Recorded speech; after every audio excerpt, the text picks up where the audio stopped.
കഥ ആരംഭിക്കുന്നത് തന്നെ ഒരു ചേസിൽ നിന്നുമാണ്. വാങ് ജെ എന്ന മുൻകാല ഗ്യാങ്സ്റ്ററായിരുന്ന വ്യക്തി ബാറിൽ വന്ന് പ്രശ്നമുണ്ടാക്കിയ ഒരു സംഘം കുറ്റവാളികളെ ഓടിച്ചിടുകയായിരുന്നു. അവരെ പിന്തുടർന്ന് ഓടിച്ചെന്ന വാങ് ജെ എത്തിച്ചേർന്നത് ഒരു ചെറിയ ഇടനാഴിയിലേക്കാണ്. പക്ഷേ അവിടെ വെച്ച് അപ്രതീക്ഷിതമായൊന്ന് സംഭവിച്ചു. ഓടിക്കൊണ്ടിരുന്ന കുറ്റവാളിയായ ഒരു പയ്യൻ തന്റെ കയ്യിലെ കത്തി പുറത്തെടുത്ത് വാങ് ജെയെ കുത്തുകയാണ്. കുത്തേറ്റ വാങ് ജെ താഴെ വീണിരുന്നു. ആ ആക്രമണത്തിൽ വാങ് ജെ കൊല്ലപ്പെടുകയും ചെയ്തു. കഥ അവിടെ നിന്നും വാങ് ജെയുടെ സംസ്കാര ചടങ്ങുകളിലേക്ക് നീളുന്നു. വലിയൊരു സംഘം ആളുകൾ തന്നെ വാങ് ജെക്ക് ആദരാഞ്ജലി അർപ്പിക്കാനെത്തിയിരുന്നു. ആ കൂട്ടത്തിൽ വാങ് ജെയുടെ കുട്ടിക്കാലത്തെ 4 പ്രധാന സുഹൃത്തുക്കളും ഉണ്ടായിരുന്നു. ടേസു, പിൽഹോ, സുഖ്വാൻ, ഡോങ്ഹ്വാൻ എന്നായിരുന്നു അവരുടെ പേരുകൾ. സ്കൂളിൽ പഠിക്കുന്ന കാലഘട്ടത്തിൽ പരസ്പരം പിരിയാത്ത ഉറ്റ ചങ്ങാതിമാരായിരുന്നു അവർ.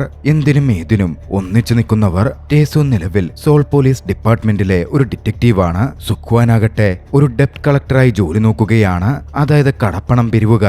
സുഖ്വാന്റെ സഹോദരൻ ഡോങ്ഹ്വാനാകട്ടെ ഒരു മാത്സ് പ്രൊഫസർ ആവുവാൻ സ്ട്രഗിൾ ചെയ്തുകൊണ്ടിരിക്കുകയാണ്. ചിലയിടത്തൊക്കെ അയാൾ പഠിപ്പിക്കുകയും ചെയ്യുന്നുണ്ടായിരുന്നു. ഇതേസമയം പിൽഹോ ആകട്ടെ വാങ് ജെയുടെ ബിസിനസ്സുകളൊക്കെ ഏറ്റെടുത്ത് മറ്റൊരു തരത്തിലേക്ക് മാറിയിരുന്നു. ചെറിയൊരു മാഫിയ സെറ്റപ്പൊക്കെ പിൽഹോക്കുണ്ടായിരുന്നു. മരണപ്പെട്ട വാങ് ജെയുടെ സഹോദരിയെയാണ് പിൽഹോ വിവാഹം കഴിച്ചതും. വാങ് ജെയുടെ മരണവുമായി ബന്ധപ്പെട്ട് വിവരങ്ങളൊക്കെ കേട്ടപ്പോ ടേസുവിന് അതിൽ സാരമായ സംശയം തോന്നിയിരുന്നു. ഒന്നും അങ്ങോട്ടേക്ക് ഒത്തുവരുന്നില്ല.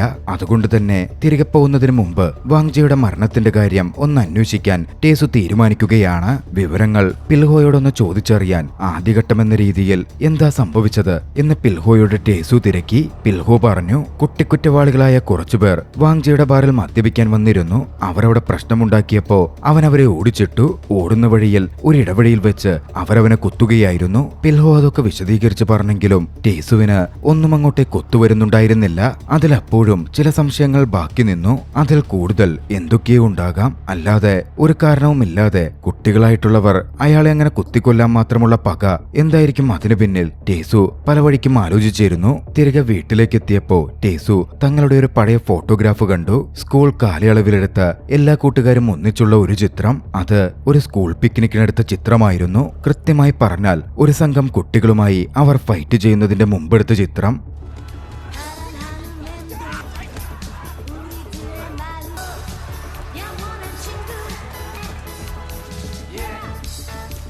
ആ ചിത്രങ്ങൾ ടേസുവിനെ പഴയകാല ഓർമ്മയിലേക്ക് തള്ളിയിട്ടു. അന്ന് ചെയ്ത ഫൈറ്റുകൾ, അതിലെ വിജയങ്ങൾ, ഒന്നിച്ച് സഹോദരങ്ങളെപ്പോലെ സ്നേഹിച്ചു നടന്ന ആ കാലഘട്ടം എല്ലാം മാറിമറിഞ്ഞത് എങ്ങനെയൊക്കെയാണ് എന്ന അതിശയത്തോടെ അവൻ ഒരു നിമിഷം ഓർത്തിരുന്നു.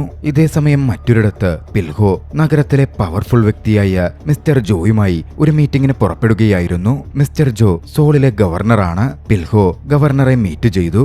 അവരുടെ സംസാരങ്ങളിൽ നിന്ന് ഒന്ന് വ്യക്തമാകുന്നുണ്ടായിരുന്നു. പിൽഹോയും ഗവർണർ ഒന്നിച്ച് ചില പദ്ധതികളിടുന്നുണ്ട്. സോളിനെയും അവരുടെ നാടിനെയും ഒന്നിച്ച് വലിയൊരു ടൂറിസ്റ്റ് ഡെസ്റ്റിനേഷനാക്കി മാറ്റാം എന്ന തരത്തിലേക്കായിരുന്നു അത്.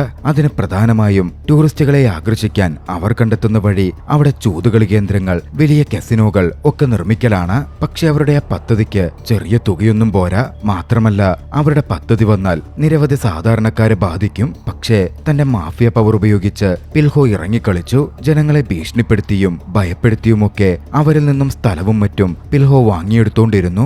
ആ പ്രൊജക്ട് ഇപ്പോൾ ഭംഗിയായി നടപ്പിലാവാൻ പോകുന്നു. സ്ഥലമൊക്കെ ഏറ്റെടുക്കുന്നതിൽ പിൽഹോ ഒരു പരിധിവരെ വിജയം കണ്ടിരുന്നു. മറുവശത്ത് അപ്പോഴും ടേസുവാകട്ടെ വാങ് ജെയുടെ കൊലപാതകികളെ കണ്ടെത്താനുള്ള ശ്രമത്തിലായിരുന്നു. അന്വേഷണത്തിന്റെ ഭാഗമായി അവനൊരു കസിനോയിലെത്തി. പിൽഹോ അവനോട് പറഞ്ഞ് കുറ്റവാളികളെ പറ്റി അവൻ അന്വേഷിക്കാൻ ആരംഭിച്ചു. പക്ഷെ ഒരു സംഘം ഗ്യാങ്സ്റ്റർ പയ്യന്മാർ അപ്രതീക്ഷിതമായി അവനെ വന്ന് ആക്രമിക്കാൻ തുടങ്ങി. ടേസുവിന് വെറുതെ നിൽക്കാൻ പറ്റില്ലല്ലോ. ടേസുവും തിരികെ ആക്രമിച്ചു.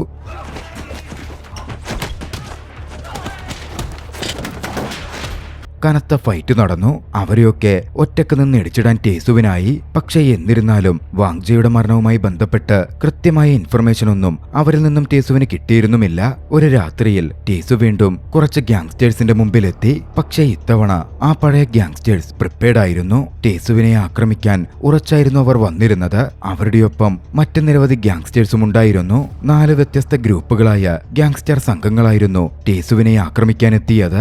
ഓരോ ഗ്രൂപ്പിനും വ്യത്യസ്ത വ്യത്യസ്തമായ ആയുധങ്ങളും വ്യത്യസ്ത സ്വഭാവവും ഉണ്ടായിരുന്നു. ഓരോ സ്ഥലത്തു നിന്നും മാറുമ്പോഴും എതിരെ വരുന്ന മറ്റ് ഗ്യാങ്സ്റ്റർ സംഘങ്ങളെ ടേസു നോക്കിക്കണ്ടു. യോയോ ഗ്രൂപ്പും സൈക്കിൾ ഗ്യാങ്ങും ഹോക്കി സ്റ്റിക്ക് ഗ്യാങ്ങും പെൺകുട്ടികളുടെ ഗ്യാങ്സ്റ്റർ സംഘവും അടക്കം നിരവധി ഗ്യാങ്സ്റ്റർ സംഘങ്ങൾ എല്ലാവരും കൂടി ഒന്നിച്ച് ടേസുവിനെ വളഞ്ഞ് ആക്രമിക്കാൻ ആരംഭിച്ചു. പിന്നെ അവിടെ നടന്നത് കനത്ത ഫൈറ്റ് തന്നെയായിരുന്നു. ഒറ്റയ്ക്ക് നിന്ന് വലിയൊരു കൂട്ടം ആളുകളെ എതിർക്കുവാൻ ടേസു ശ്രമിച്ചു. പക്ഷേ എത്രത്തോളം ഫൈറ്റ് ചെയ്യാനാണ്. ഒരു ഘട്ടം പിന്നിട്ടപ്പോ ടേസു അവശതയിലാവുന്നുണ്ടായിരുന്നു. ടേസു പരാജയപ്പെടും എന്നൊരു ഘട്ടം എത്തിയപ്പോഴാണ് അങ്ങോട്ടേക്ക് ടേസുവിന്റെ സുഹൃത്തും ഡെപ്റ്റ് കളക്ടറുമായ സുക്വാൻ കടന്നുവരുന്നത്. സുക്വാൻ അതോടെ ടേസുവിന്റെ കൂടെ കൂടി കുട്ടിക്കുറ്റവാളികളായ ഗ്യാങ്സ്റ്റർ സംഘങ്ങൾക്കെതിരെ ഫൈറ്റ് ചെയ്യാൻ തുടങ്ങി.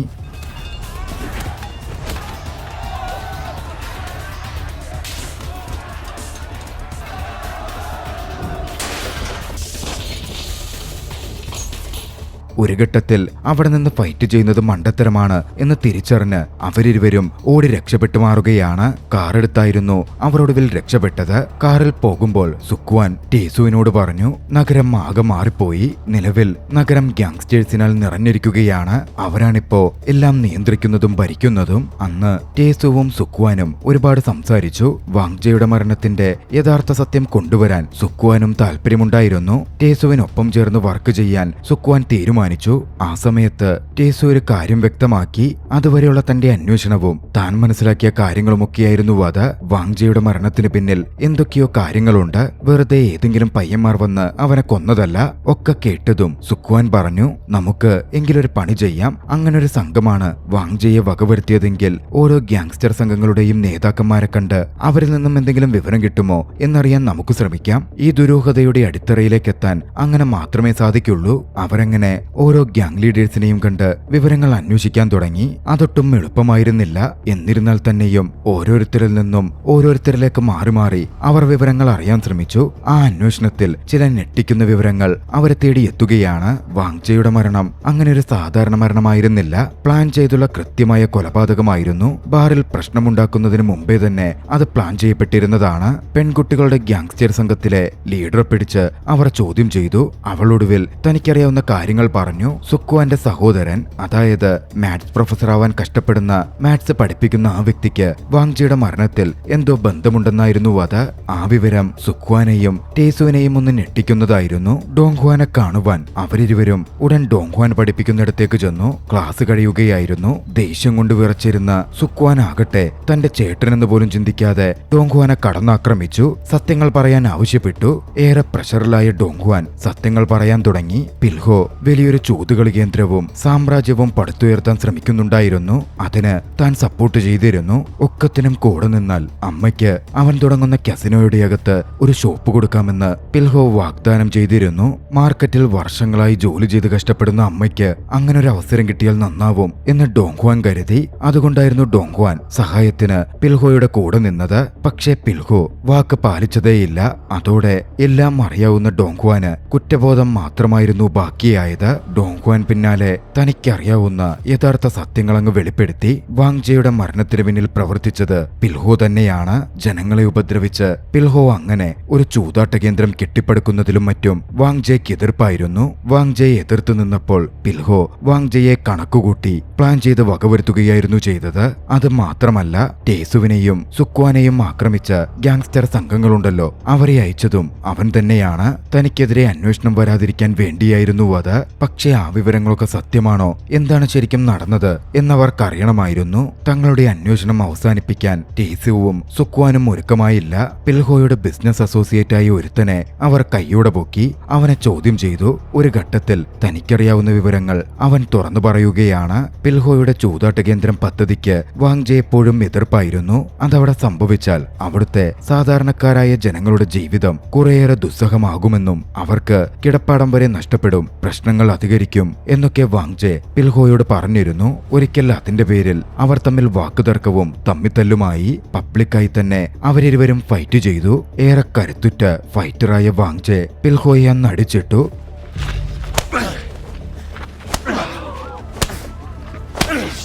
പിൽഹോയ്ക്ക് അത് വളരെയധികം അപമാനമായി പോയിരുന്നു. അന്നു മുതൽ പിൽഹോയുടെ ഉള്ളിൽ വല്ലാത്ത വെറി വന്നു. പിൽഹോ തന്നെ ഒരു സംഘം ഗ്യാങ്സ്റ്റേഴ്സിനെയും കുട്ടി കുറ്റവാളികളെയും സംഘടിപ്പിച്ചു. വാങ് ജിയെ ഇല്ലാതാക്കാൻ അവർക്ക് നിർദ്ദേശം കൊടുത്തു. അന്ന് ബാറിൽ വിഷയമുണ്ടാക്കി വാങ് ജി ആ പയ്യന്മാർക്ക് പിന്നാലെ ചെന്നപ്പോ അവൻ ചെന്നു കയറിയത് പിൽഹോയുടെ ട്രാപ്പിലേക്കായിരുന്നു. പിൽഹോ അവിടെ കാത്തുനിന്നിരുന്നു. ഒരു മടിയും കൂടാതെ കൃത്യസമയത്ത് പിൽഹോ തന്നെയാണ് വാങ് ജിയെ കുത്തി കൊലപ്പെടുത്തിയത്. ടീസുവിനും സുക്വാങ്ങിനും കൃത്യമായ കാര്യങ്ങൾ ബോധ്യപ്പെട്ടിരുന്നു. തങ്ങളുടെ അടുത്ത സുഹൃത്തായിരുന്ന പിൽഹോ തന്നെയാണ് തങ്ങളുടെ പ്രിയ സുഹൃത്ത് വാങ് ജിയുടെ മരണത്തിന് പിന്നിലെന്ന്. പക്ഷേ തെളിവുകൾ വേണം, കൃത്യമായ തെളിവുകൾ. വാങ് ജിയെ ബാറിൽ നിന്ന് പുറത്തു ചാടിച്ച് ഇടവഴിയിലേക്ക് എത്തിച്ച് ആ കുട്ടി കുറ്റവാളികളെ കണ്ടെത്താൻ അവരിരുവരും ശ്രമം ആരംഭിച്ചു.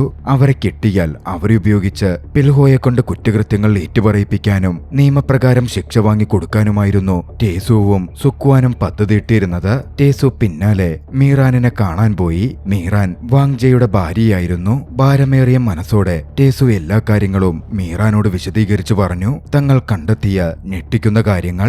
ഇതേസമയം മറുവശത്ത് പിൽഹോയ്ക്ക് തന്റെ കാര്യങ്ങൾ പ്രശ്നത്തിലാക്കുന്ന ഒരു വിവരം കിട്ടിയിരുന്നു. കുട്ടിക്കുറ്റവാളികളുടെ ലീഡറെ പോലീസ് പിടികൂടി ജയിലിൽ അടച്ചിരിക്കുന്നു എന്ന വിവരമായിരുന്നു അത്. തന്റെ കുറ്റകൃത്യങ്ങൾ പുറത്തു വന്നാലോ എന്ന് ഭയന്ന പിൽഹോ അവനെ വകവരുത്തിയേക്കാൻ ഉത്തരവിട്ടു. പിന്നെ അധികം വൈകിയില്ല. പിൽഹോയുടെ ആളുകൾ തന്നെ തെളിവിനായി പിടിച്ചുവെച്ചിരുന്ന വാങ് ജിയുടെ കൊലപാതകം നേരിട്ട് കണ്ടിരുന്ന ദൃക്സാക്ഷിയായ ആ ഗ്യാങ് ലീഡറെ വകവരുത്തി. അവിടം കൊണ്ടും പിൽഹോ നിർത്തിയില്ല. തന്നെ ഒറ്റുകൊടുത്ത തന്റെ ബിസിനസ് പാർട്ണറായ വ്യക്തിയെപ്പറ്റിയും പിൽഹോ അറിഞ്ഞിരുന്നു. സുക്വാനോടും ടേസുവിനോടും പിൽഹോയുടെ കുറ്റകൃത്യങ്ങൾ വിശദീകരിച്ചു കൊടുത്ത ആ വ്യക്തിയുണ്ടല്ലോ, ആ വ്യക്തിയെ തന്നെ അയാളെ പിൽഹോ പിടികൂടി ബന്ദിയാക്കി. പിന്നാലെ അയാളെ വകവരുത്തുകയും ചെയ്തു. തനിക്കെതിരെ പോലീസുകാർ കുറ്റകൃത്യം തെളിയിച്ചു കൊണ്ടുവരാനുള്ള എല്ലാ വഴികളും പിൽഹോ അടയ്ക്കുകയായിരുന്നു. നിലവിലിപ്പോൾ സത്യങ്ങളാകി അറിയുന്നത് തന്റെ പഴയ രണ്ട് സുഹൃത്തുക്കളായ സുക്വാനും ടേസുവിനും മാത്രമാണ്. അടുത്തതായി അവർക്കെതിരെ തന്നെ ചെല്ലാൻ പിൽഹോ തീരുമാനിച്ചിരുന്നു. പിൽഹോ ആദ്യം കണ്ടത് ടേസുവിനെയാണ്. ടേസുവിനെ നേരിട്ട് കണ്ട പിൽഹോ ഒറ്റയ്ക്കൊറ്റയ്ക്ക് പോരാടാൻ അവനെ വെല്ലുവിളിച്ചു. താൻ പറയുന്നിടത്തേക്ക് കൃത്യസമയത്ത് വന്നാൽ ഒരു 1-on-1 ഫൈറ്റിലൂടെ എല്ലാം നമുക്ക് കോംപ്രമൈസ്ഡ് ആക്കാം, സുരക്ഷിതമായ ഇടമായിരിക്കും എന്ന് പറഞ്ഞായിരുന്നു ടേസുവിനെ പിൽഹോ വെല്ലുവിളിച്ചത്. കാര്യങ്ങൾ അവിടെ ചെന്ന് സംസാരിക്കാം എന്നുകൂടി പിൽഹോ പറഞ്ഞതോടെ ടേസു അത് വിശ്വസിച്ചു. പിൽഹോയ്ക്കൊപ്പം കാര്യങ്ങൾ സംസാരിച്ചറിയാമല്ലോ എന്ന് കരുതിയിട്ടാണ് ടേസു കൂടെ ചെന്നത്. പക്ഷേ അത് ചതിയായിരുന്നു. പിൽഹോയുടെ ഇടത്തെത്തിയതും ടേസു കഠിനമായി ആക്രമിക്കപ്പെട്ടു, ക്രൂരമായി ഉപദ്രവിക്കപ്പെട്ടു. 1-on-1 ഫൈറ്റ് പോയിട്ട് ഒന്നും സംഭവിച്ചില്ല. പിൽഹോയുടെ ഗ്യാങ്സ്റ്റേഴ്സും മറ്റും ചേർന്ന് ടായ്സുവിനെ ക്രൂരമായി മർദ്ദിച്ച് താഴെ വീഴ്ത്തി. ഇതേസമയം മറുവശത്ത് ഡോങ്ക്വാനും സുക്വാനും അമ്മയും പുറത്തൊരു റെസ്റ്റോറന്റിൽ പോവാൻ ഇറങ്ങുകയായിരുന്നു. പക്ഷേ യാത്രാമധ്യേ വലിയൊരു അപകടം സംഭവിച്ചു. അതും അറേഞ്ച് ചെയ്തത് പിൽഹോ തന്നെയായിരുന്നു. ഡോങ്ക്വാനും സുക്വാന്റെ അമ്മയും ആ അപകടത്തിൽ മരണപ്പെട്ടു. ജീവനോടെ രക്ഷപ്പെട്ടത് സുക്വാൻ മാത്രമായിരുന്നു. തന്റെ കുടുംബാംഗങ്ങളുടെ മരണം സുക്വാനെയാകെ വല്ലാതാക്കുന്നതായിരുന്നു. ഫ്യൂണറൽ ചടങ്ങുകൾ നടന്നപ്പോൾ അവന്റെ ഉള്ളിൽ പ്രതികാരമോഹം ആളിക്കത്തുന്നുണ്ടായിരുന്നു. അമ്മയുടെയും സഹോദരന്റെയും മരണത്തോടെ സുക്വാൻ പൂർണ്ണമായും ഒറ്റപ്പെട്ടിരുന്നു.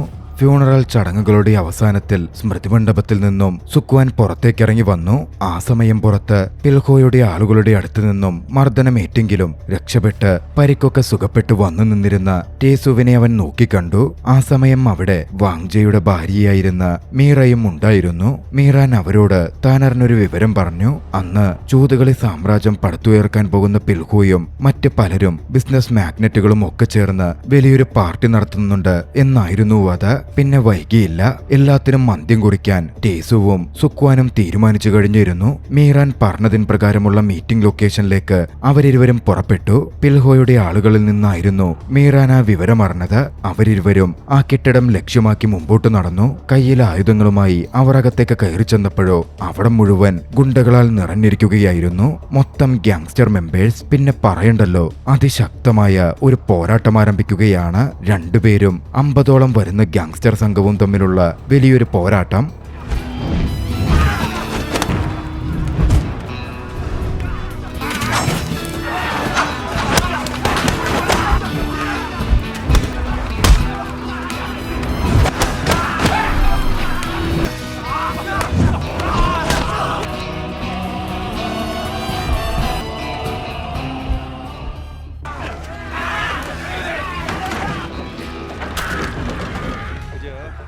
ഇതേ സമയം ബിൽഡിങ്ങിനകത്ത് പാർട്ടി നടന്നുകൊണ്ടിരിക്കുകയായിരുന്നു. ഗവർണർ മിസ്റ്റർ ജോയും മറ്റ് ബിസിനസ് മാഗ്നറ്റുകളും പിൽഹോയുമൊക്കെ അവിടുണ്ട്. നടന്ന കുറെ സംഭവങ്ങൾ കാരണവും പല പ്രശ്നങ്ങൾ കൊണ്ടും പിൽഹോയെ ചൂതാട്ട കേന്ദ്രത്തിന്റെ ചെയർമാൻ സ്ഥാനത്ത് നിന്ന് മാറ്റി മറ്റൊരാളെ ചെയർമാനാക്കാൻ ഗവർണർ ജോ തീരുമാനിച്ചിരുന്നു. മറുവശത്ത് അപ്പോൾ ഫൈറ്റ് ചെയ്യുന്നവരെയൊക്കെ അടിച്ചിട്ട് ഒരു മുറിക്കകത്തേക്ക് ടേസുവും സുക്വാങ്ങും കടന്നു ചെന്നു. പക്ഷെ അത് വെറുമൊരു മുറിയായിരുന്നില്ല. ആയുധങ്ങളേന്തിയ മറ്റൊരു സംഘം ഗ്യാങ്സ്റ്റേഴ്സ് ആയിരുന്നു അവിടെ ഉണ്ടായിരുന്നത്. കുറച്ചുകൂടി സ്കില്ലുകളുള്ളവർ. അവർക്കെതിരെയും അവരിരുവർക്കും ഫൈറ്റ് ചെയ്യേണ്ടി വരികയാണ്.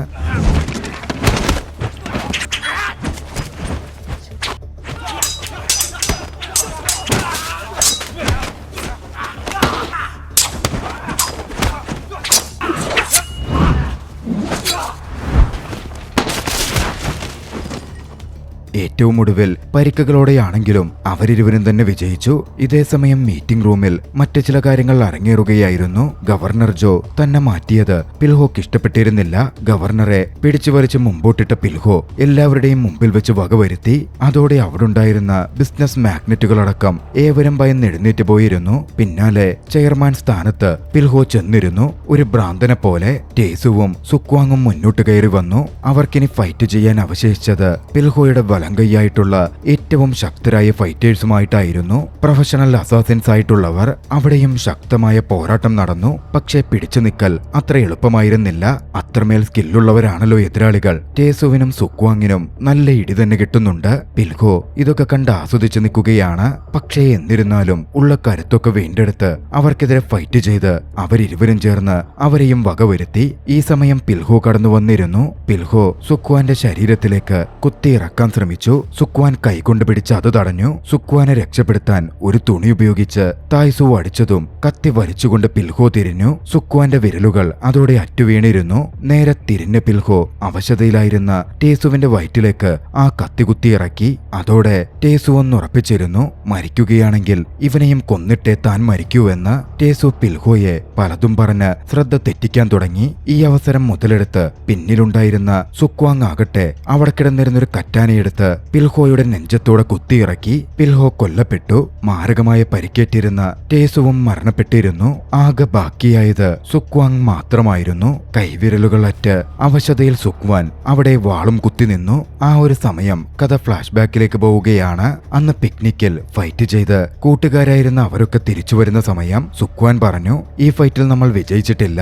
പക്ഷേ ഡോങ്ക്വാൻ പറയുന്നുണ്ടായിരുന്നു, ഏയ് നമ്മൾ തന്നെയാ വിജയിച്ചത്. സുക്വാൻ പിന്നാലെയും ആവർത്തിച്ചു, ഒരു ഫൈറ്റിൽ നിന്നോ ഏറ്റുമുട്ടലിൽ നിന്നോ എന്തെങ്കിലും നേടുന്നില്ലെങ്കിൽ അതിൽ വിജയിച്ചു എന്ന് പറയുന്നതിൽ പിന്നെ എന്ത് കാര്യമാണുള്ളത്? തന്റെ കൺമുമ്പിൽ തന്റെ പ്രിയപ്പെട്ട കൂട്ടുകാരൊക്കെ മരണപ്പെട്ട് കിടക്കുന്നതും എല്ലാ തകർച്ചയും ഒന്നുകൂടി നോക്കിയ സുക്വാൻ ആകട്ടെ ഒരു ദീർഘനിശ്വാസം എടുത്തു. പരിക്കേറ്റിരുന്ന സുക്വാനും മരണപ്പെടുന്നതാകാം, അല്ലെങ്കിൽ ഇതുകൊണ്ടൊക്കെ എന്ത് നേടി എന്നുള്ള അവന്റെ നെടുവീർപ്പും. എന്തായാലും ആ ദൃശ്യത്തോടെ ചലച്ചിത്രം അവസാനിക്കുകയാണ്. രസകരമായ ഈ ആക്ഷൻ ചലച്ചിത്രം നിങ്ങൾക്കിഷ്ടമായെങ്കിൽ വീഡിയോ ലൈക്ക് ചെയ്യുക. അഭിപ്രായങ്ങളും നിർദ്ദേശങ്ങളും കമന്റുകളിൽ രേഖപ്പെടുത്തുക. കഴിയുമെങ്കിൽ ചാനൽ സബ്സ്ക്രൈബ് ചെയ്തും കൂട്ടുകാർക്ക് ഷെയർ ചെയ്തു കൊടുത്തും ഞങ്ങളെ സപ്പോർട്ട് ചെയ്യുക.